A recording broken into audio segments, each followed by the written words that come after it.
Good evening student. बेटे आज हम लोग करेंगे हमारे डायरेक्टिंग का second element which is known as motivation. तो देखो बेटे, बेसिकली जो चीफ फंक्शन है मैनेजर का वो क्या है कि हमारे ऑर्गेनाइजेशन के ऑब्जेक्टिव्स को अचीव करना। So he assembles the resources as well as human resources as well as non human resources. We all know that basically if our human resource are basically optimum utilized, then non human resources are also utilized। तो देखो बेटे, motivation है क्या? प्रेरणा, जो लोगों को प्रेरित करती है काम करने के लिए। अब देखो बेटे, हम सब भी तो आपको क्या करते हैं बच्चों, मोटिवेट कर रहे हैं पढ़ने के लिए, आपके टेस्ट लेते हैं, आपको बार बार समझाते हैं कि बेटे पढ़ना कितना जरूरी है, आपके फ्यूचर करियर एडवांसमेंट के लिए पढ़ना कितना जरूरी है। तो बेटे ये सब भी क्या है बेटे, मोटिवेशन है। तो मोटिवेशन एक इंटरनल फीलिंग है, हमारे कहने से या पेरेंट्स के कहने से या किसी के प्रेशर से आप नहीं पढ़ोगे, ये आपके अंदर जागृत होने वाली एक प्रेरणा है जिससे कारण आप क्या कर दोगे, पढ़ना शुरू कर दोगे।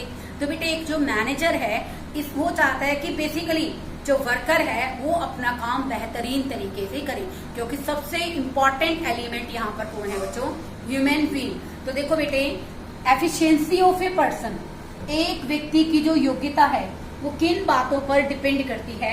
It depends upon first one ability to do the work, काम करने की योग्यता, कि क्या वो काम करने के योग्य है या नहीं है।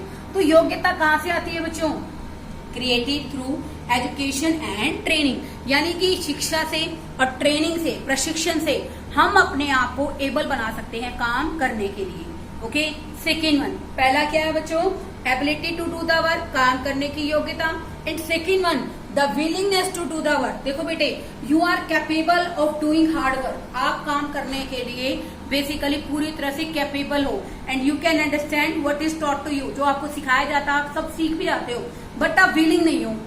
अगर आप विलिंग नहीं हो तो आपकी कैपेबिलिटी हो या ना हो, डजंट मैटर। तो बेटे एक व्यक्ति की काम करने की कुशलता दो बातों पर डिपेंड करती है। फर्स्ट वन बेसिकली क्या है बच्चों, यहाँ पर ability to do the work, काम करने की योग्यता, और दूसरा है बच्चों willingness to do the work. तो बेटे काम करने की योग्यता आती है बच्चों एजुकेशन से, ट्रेनिंग से।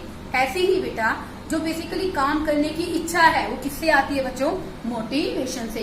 मोटिवेट करने के लिए बच्चों हमारे पास दो तरह के सोर्सेज होते हैं। फर्स्ट होता है स्टूडेंट हमारा मॉनेटरी इंसेंटिव, और सेकंड होता है बेटे हमारा नॉन मॉनेटरी इंसेंटिव। देखो बेटे, मॉनेटरी इंसेंटिव कौन से होते हैं? Which we can calculate, which we can evaluate in terms of money, जिनका मूल्यांकन हम लोग पैसे के रूप में कर सकते हैं। ऐसे इंसेंटिव्स क्या कहलाते हैं बच्चों, मॉनेटरी इंसेंटिव। जैसे पे हो गया बच्चे, तनख्वाह होगी, अलाउंसेस हो गए, ठीक है ना, प्रॉफिट शेयरिंग हो गया, these are in terms of money. तो इन टर्म्स ऑफ मनी का मतलब बच्चों ये नहीं है कि ये सिर्फ कैश बेनिफिट्स होंगे। अगर फैसिलिटीज के रूप में है और हम उन फैसिलिटी को मॉनेटरी मेजरमेंट दे सकते हैं, that's are also known as monetary incentive. Non monetary incentives कौन से होते हैं? Which are not in form of money, जो मनी की फॉर्म में नहीं है या ऐसी कोई फैसिलिटी नहीं है जो बेसिकली मनी से रिलेटेड है। जैसे बेटे अगर एक वर्कर अच्छा काम करता है बेटे, तो आप उसको बेटे बेसिकली स्कूल मीटिंग के अंदर आप उसको एक अच्छे ढंग से काम कर रहे हैं तो आप उसको फैक्ट्री मीटिंग में उसको अप्रिशिएट कर देते हो वर्कर को, ठीक है ना। नोटिस बोर्ड पे एक वर्कर जो वीकली अच्छा काम कर रहा है उसका नाम लिख देते हो, उसको मोमेंटोस दे देते हो, उसका स्टेटस इंक्रीज कर देते हो। This is known as non monetary incentive. Okay, अब देखो बेटे हम बात करते हैं definition of a motivation. According to Koontz O'Donnell, to motivate, motivate करना क्या है, is to induce people. Induce क्या होता है बच्चों, प्रेरित करना, ताकि वो क्या कर सके, to act in a desired manner, ताकि वो काम को बहुत अच्छे तरीके से और इच्छित तरीके से काम को कर सके, यानी कि विलिंगनेस के साथ काम को कर सके, नोन एज मोटिवेशन। देखो बेटे, मोटिवेशन के पीछे हमारी एक बेसिकली आवश्यकता होती है जो हमें कहीं ना कहीं मेंटली और साइकोलॉजिकली प्रिपेयर करती है कि हमें उस काम को बेहतरीन तरीके से करना है। ठीक है बेटे, अब हम बात करते हैं यहाँ पर features of motivation. Features of motivation में बच्चों, मोटिवेशन क्या है, एक इंटरनल फीलिंग है। देखो बेटी, मोटिवेशन एक इंटरनल बेसिकली एक साइकोलॉजिकल फीलिंग है।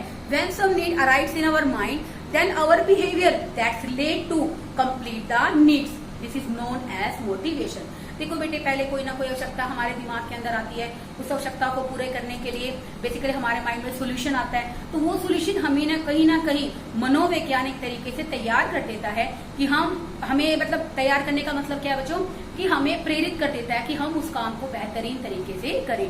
Second one, motivation can be either positive और नेगेटिव। देखो बेटे, motivation can be either positive और नेगेटिव। मोटिवेशन पॉजिटिव भी हो सकता है, नेगेटिव भी हो सकता है। देखो बेटे, एक वर्कर जो है बेसिकली वो अपने काम को एफिशिएंसी से करता है, तो कौन सा वर्कर है बच्चों, एफिशिएंट वर्कर। और एक होते हैं बच्चों वर्क श्रिकर्स, यानी कि कामचोर। क्या होते हैं बच्चों, कामचोर। अब जो एफिशिएंट वर्कर है, अगर वो अच्छा काम कर रहे हैं, then the company manager has to appreciate them, appreciate him और हर। अगर वो बेहतरीन काम कर रहा है, स्टैंडर्ड टास्क के अकॉर्डिंग काम कर रहे हैं, तो मैनेजर का बच्चे बेसिकली मॉरल रिस्पॉन्सिबिलिटी बनती है कि वो उसको क्या करे, मोटिवेट करे। बेसिकली उसका जो नाम है मीटिंग के अंदर सजेस्ट करे, उसको हर तरह से क्या करे, अप्रिशिएट करे, ठीक है ना। उसके जो रिक्वायरमेंट्स है उनको कंप्लीट करने की कोशिश करे।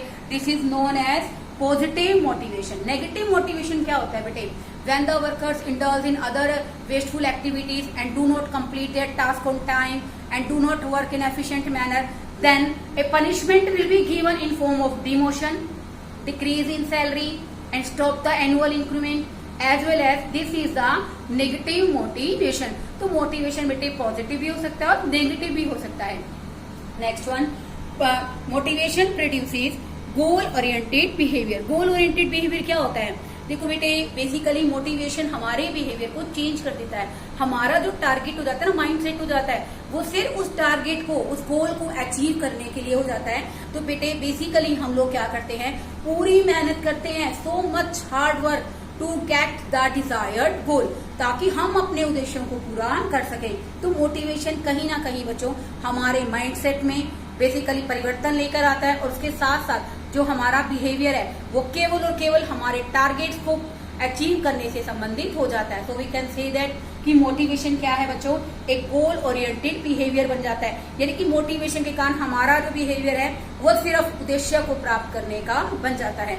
आगे देखिए बच्चों, motivation is a complex process. Obviously कि मोटिवेशन एक कॉम्प्लेक्स प्रोसेस है, because all the people working in the organisation have different needs, there are different motivators. अब देखो बेटे, ऑर्गेनाइजेशन में कितने सारे लोग काम कर रहे हैं, उन सबके जो मोटिवेशन लेवल है कि बच्चों क्या अलग अलग है, उनकी नीड्स अलग है, उनका सेटिस्फेक्शन का क्राइटेरिया अलग है। अब मान लो बेटे एक वर्कर की बात करते हैं, वो एसेंशियल गुड्स को नहीं खरीद पाता, तो उसके लिए उसको सैलरी में इसकी वृद्धि करना, इंक्रीमेंट करना, उसको बोनस देना, उसको अलाउंसेस देना सफिशिएंट रहेगा। जब एक वर्कर बेटे अपनी बेसिक नीड्स को कंप्लीट कर पाता है, तो उसको मॉनेटरी बेसिकली इनकम से कोई बेसिकली मोटिवेशन नहीं मिलेगा, तो वहां आपको उसको नॉन मॉनेटरी इंसेंटिव्स को यूज करना पड़ेगा।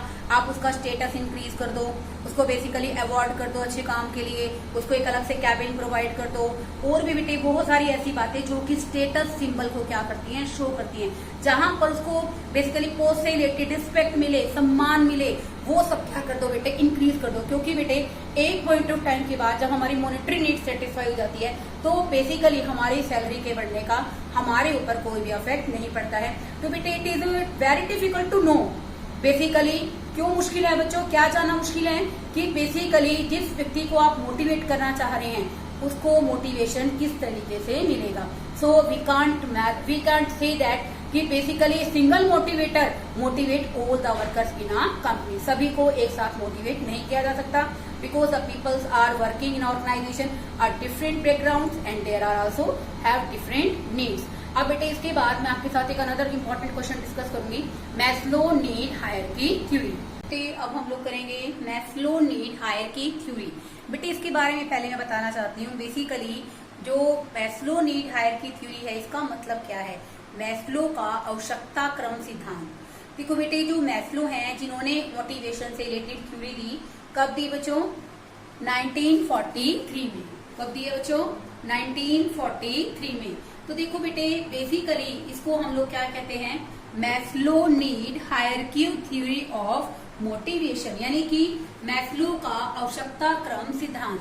तो देखो बेटे मैस्लो ने क्या कहा है यहाँ पर कि बेसिकली इंसान की जो आवश्यकताएं हैं वो काउंटलेस हैं, वन बाय वन उन्हें क्या करना चाहिए, कैटेगरी प्रोवाइड करनी चाहिए और उनको सेटिस्फाई करना चाहिए। इसके लिए बेटे मैस्लो ने एक हायरकी मैंने आवश्यकता क्रम के अनुसार एक सिद्धांत दिया है, थ्योरी दी है, जिसमें उसने कहा कि बेसिकली जितने भी हमारी वॉन्ट्स हैं उनको कैटेगरिकली डिवाइड करना चाहिए और जो आवश्यकता हमें पहले महसूस हो पहले हमें उसको पूरा करना चाहिए, उसके बाद दूसरी नीड्स के बारे में सोचना चाहिए। This is known as Maslow need hierarchy theory. It's a very important theory of motivation. Under this theory, Maslow has divided the human needs into 5 categories. These categories are in form of pyramid. First one is physiological needs. Second one is safety needs, and third one is social needs, and fourth one is esteem needs, and fifth is self-actualization needs. अब देखो बेटे, physiological needs क्या होती हैं? शारीरिक आवश्यकताएं जिनके बिना इंसान एसेंशियल थिंग्स जिनके बिना जो ह्यूमन बीइंग है वो सरवाइव नहीं कर सकता, जैसे फूड, शेल्टर और clothing. These are the basic needs of a human being. Okay, second one safety and security. After fulfilling the basic needs the human being comes to the safety and security. Safety and security are being relevant to the physical safety as well as the financial safety. तो देखो बेटे, physical safety में क्या आता है? Physical safety का अर्थ बेटे यह है कि शारीरिक रूप से सुरक्षा, उसको कोई कम्युनिकेबल डिसीज ना हो, ठीक है ना, उसको कोई उसके साथ उसके ऊपर कोई अटैक ना हो, उसका कोई मेजर एक्सीडेंट ना हो, तो वो उन सब से अपने आप को क्या करना चाहता है? सुरक्षित करना चाहता है। दूसरा है बच्चों economic safety. Economic safety after some period of time a person become old, बूढ़ा हो जाता है एक व्यक्ति एक टाइम पॉइंट ऑफ टाइम के बाद, तो बेटे क्या होता है कि वो अपने बुढ़ापे के लिए क्या कर सके, ओल्ड टाइम के लिए अपने अरेंजमेंट कर सके, ताकि बेसिकली उसको अपने बच्चों पर डिपेंड नहीं रहना पड़े। This is known as economic safety. Third one social needs. Social needs क्या होती है बेटे? सामाजिक आवश्यकताएं। तो देखो बेटे, एक man is a human being, okay, he want to be friend here and there. उसको भी क्या चाहिए? मित्र चाहिए अपने आसपास, जिनके साथ he can share his joys, his sorrows, अपने दुख अपनी खुशी को शेयर कर सके। क्योंकि बेटे मैन क्या है? एक सोशल एनिमल है। इट मीन्स मनुष्य क्या है? एक सामाजिक प्राणी है। उसको क्या चाहिए? लोगों के साथ अपनेपन की भावना चाहिए, अपने पीयर ग्रुप्स के साथ बेसिकली उनका कोऑपरेशन चाहिए, उनका प्यार चाहिए, उनकी बिलोंगिंगनेस चाहिए, अपनापन चाहिए उसका, ठीक है ना। तो बेटे इस तरह से जो थर्ड नीड्स है बेटे वो है हमारी सोशल नीड्स। जैसे नीड फॉर अफेक्शन, प्यार चाहिए, सेंस ऑफ बिलोंगिंगनेस, अपनेपन की भावना चाहिए, तो बेटे इसको हम लोग क्या कहते हैं? Social needs. देखो बेटे, अगर एक व्यक्ति की सोशल नीड्स सेटिस्फाई नहीं होती तो वो बेसिकली क्या रहता है? परेशान रहता है। नेक्स्ट नीड कौन सी है बच्चों? Esteem needs. एस्टीम नीड्स क्या होती है बेटे? अहम की भावना, ठीक है ना। एस्टीम में क्या होता है? अहम की भावना। After satisfying the social needs a person comes to complete his esteem needs. अहम की भावना, it means he want respect from their peer group, he also want to respect autonomy, स्वतंत्रता चाहता है, वो रिस्पेक्ट चाहता है अपने पीयर ग्रुप से, अपने नीचे काम करने वाले वर्कर से, अपने subordinate से, और नो डाउट स्टेटस चाहता है वो, लोग उसको ध्यान दें, लोग उसकी जो बेसिकली उसकी जो पोजीशन है उसको रिस्पेक्ट दें, उसको रिकॉर्ड दें। तो बेटे ये क्या है? सेल्फ एक्चुअलाइजेशन, सॉरी ये बच्चों है हमारी एस्टीम नीड्स। और 5 कैटेगरी के अंदर आती है बच्चों सेल्फ एक्चुअलाइजेशन नीड्स, यानी कि he wants to become proficient in his task. As a commerce lecturer I feel I want to provide such type of lecture which make me proficient in my teaching attitude. कि मैं एक ऐसा lecture दूं, मैं इस तरह से बच्चों को पढ़ाऊं कि मैं अपने पढ़ाने के क्षेत्र में सबसे ज्यादा क्या बन जाऊं? कैपेबल बन जाऊं। इसको कहते हैं बच्चों सेल्फ एक्चुअलाइजेशन नीड्स। देखो बेटे, बेसिकली मैस्लो का अपना मानना क्या है कि एक नीड अगर सेटिस्फाई होती है तभी दूसरी नीड अराइज हो जाती है, दूसरी सेटिस्फाई होती है तो तीसरी अराइज हो जाती है, तीसरी सेटिस्फाई होती है चौथी होती है तो पांचवी। There are some many assumptions which were taken by the Maslow. First one is there are many needs of the people. लोगों की आवश्यकताएं क्या है बच्चों? बहुत सारी हैं। And their order can be paid. तो उसने क्या कहा कि हमें अपनी प्रायोरिटी बेस पर, अपनी प्राथमिकताओं के आधार पर उनका एक क्रम सेट करना चाहिए। Second one, people behaviour affected by the needs. लोगों का जो व्यवहार है उनकी आवश्यकताओं के अनुसार क्या है बच्चों, बदलता है। Third one, motivation and with the satisfaction of needs. अब देखो बेटे, मोटिवेशन कब तक काम करता है, जब तक कि हमारी नीड सेटिस्फाई नहीं होती है। When ever the need is satisfy, अगर हमारी आवश्यकताएं संतुष्ट हो जाती है तो मोटिवेशन भी क्या कर देता है बेटे, खत्म हो जाता है। And last one, people move to higher needs when lower level needs are satisfied. तो देखो बेटे, ये बेसिकली जो दो नीड्स हैं, कौन कौन सी, कैटेगरी 1 और कैटेगरी 2, ये किससे रिलेटेड है बच्चों, लोअर लेवल नीड से। किससे रिलेटेड है बच्चों, लोअर लेवल नीड से। और जबकि ये जो हमारी कौन सी कैटेगरी है बच्चों, third, fourth, fifth, that's are related to higher level needs. तो देखो बेटे, जब इंसान की बेसिकली लोग हायर नीड्स की तरफ चले जाते हैं, जब उनकी लोअर लेवल नीड्स क्या हो जाती है बच्चों, सेटिस्फाई हो जाती है। तो बेटे मास्लो का अपना मानना था कि एक व्यक्ति को मोटिवेट करने के लिए इन नीड्स को प्रायोरिटी वाइज आवश्यकता क्रम में पूरा किया जाना चाहिए। देखो बेटे, वैसे अगर हम ज्यादा ध्यान से नहीं देखते तो हमें देखने में बिल्कुल सही लग रही है कि इन नीड्स में कोई प्रॉब्लम नहीं है। ऐसा ही होता है कि पहले हम लोग अपनी शारीरिक आवश्यकताएं पूरी करते हैं, उसके बाद अपने आप को फिजिकल और मेंटली सेट करते हैं, ठीक है ना। उसके बाद हम चाहते हैं कि हमारा एक सोशल एनवायरनमेंट हो, लोग हमें पसंद करें। उसके बाद हम चाहते हैं कि लोग हमारी रिस्पेक्ट करें, हमें ऑटोनॉमी मिले, हमें लोग अटेंशन दें, ठीक है ना। उसके बाद हम चाहते हैं कि हम जो काम कर रहे हैं उसको हम इतने बेहतर तरीके से करें कि दूसरा कोई इस काम को नहीं कर पाए। देखने में हमें लग रहा है कि this is a very correct hierarchy of needs, कि आवश्यकता क्रम जो मैस्लो ने दिया है it is very best, but some people are criticise the Maslow need hierarchy theory. क्योंकि देखो बेटे, इसने कहा कि जो इंसान की आवश्यकताएं अलग होती हैं, ऑब्वियसली अलग होती हैं, तो क्या ऐसा जरूरी है कि एक टाइम पे केवल एक ही आवश्यकता हो, एक टाइम पे दो भी तो हो सकती है ना। आपको भूख भी लगी हो, आपको प्यास भी लगी हो, इट इज पॉसिबल। आपको ठंड भी लग रही है, आपको भूख भी लग रही है, it is also possible. Okay, आप पढ़ना भी चाहते हैं, ठीक है ना, आप पढ़ना भी चाहते हैं और आप म्यूजिक लवर, आप म्यूजिक भी सुनना चाहते हैं। तो ऐसा तो कोई जरूरी नहीं है कि आपके एक टाइम में एक ही आवश्यकता क्या होती है, बेसिकली रिक्वायर्ड होती है। देखो बेटे, first one, Maslow need hierarchy needs is not permanent. Maslow ने जो आवश्यकता क्रम बनाया ना बेटे पिरामिड के थ्रू, ये परमानेंट नहीं है, ये अकॉर्डिंग टू सिचुएशन क्या होता रहता है बच्चों, चेंज होता रहता है। मैस्लो ने जो पिरामिड बनाया हायरार्की थ्योरी के आवश्यकता क्रम के अनुसार बच्चों, ये परमानेंट नहीं है, this changes according to the situation. And last one, it is not necessary that need of only one category be strong at a time and remain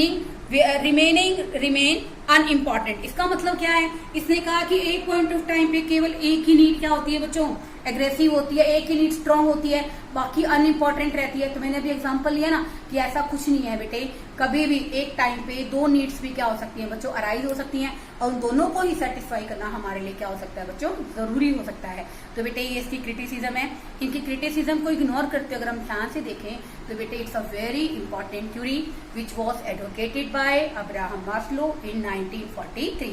बेटे पूरा अच्छा क्वेश्चन बनता है इस टॉपिक का, और बोर्ड क्वेश्चन के according it's a very important topic, so prepare according to the lecture. Okay, thank you students.